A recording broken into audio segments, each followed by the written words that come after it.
Assalamualaikum warahmatullahi wabarakatuh. Alhamdulillah, di pagi yang cerah ini setelah saya muter sekitar 3 kali di alun-alun Wates, kita sejenak untuk kultum. Kita sempatkan kultum di alun-alun Wates.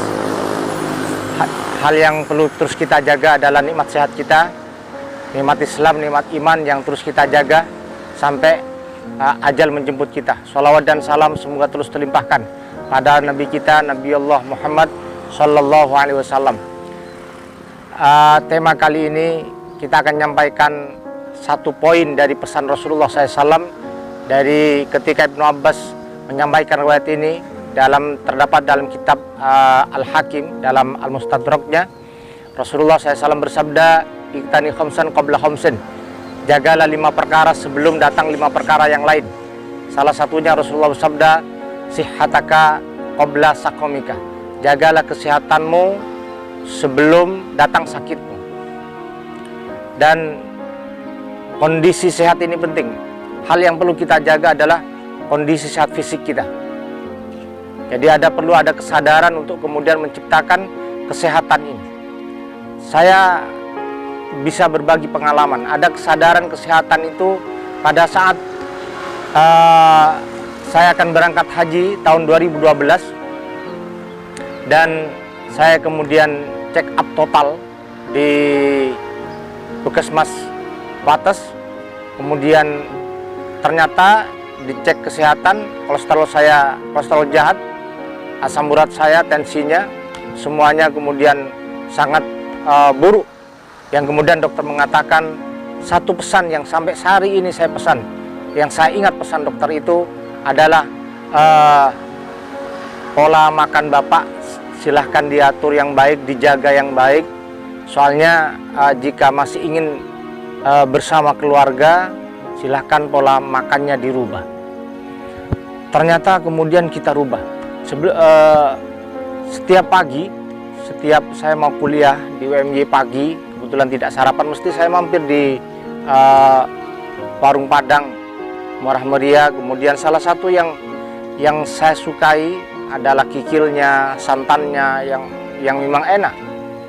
Kemudian setelah ada informasi seperti itu, kemudian saya tidak lagi mengkonsumsi yang berlebihan. Sementara di satu sisi bar subuh saya harus mengajar santri yang begitu lama, tidak bisa bergerak kecuali kemudian setelah jam 6 sampai jam 7 sampai jam 8 terkadang tidak ada aktivitas olahraga. Alhamdulillah, setelah ada kesadaran seperti ini, pemahaman tentang sehat, pentingnya ternyata menjaga kesehatan. Bahwa kesehatan itu harus dimulai dengan kesadaran kita.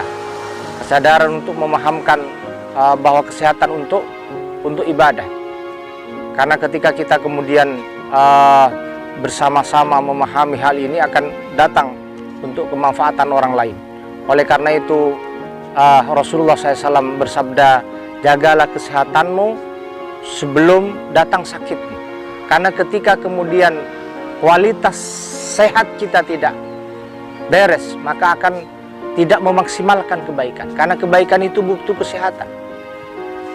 Kualitas hubungan kita kepada Allah butuh kesehatan yang baik. Ya, di dalam keluarga kita butuh kesehatan yang baik.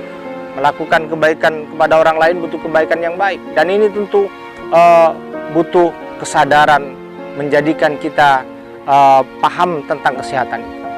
Dan fisik itu, kesehatan fisik akan bagus kemudian kalau dikuatkan dengan sehat psikis. Apa itu? Pola pikir dan pola batin yang harus kemudian kita tata kembali.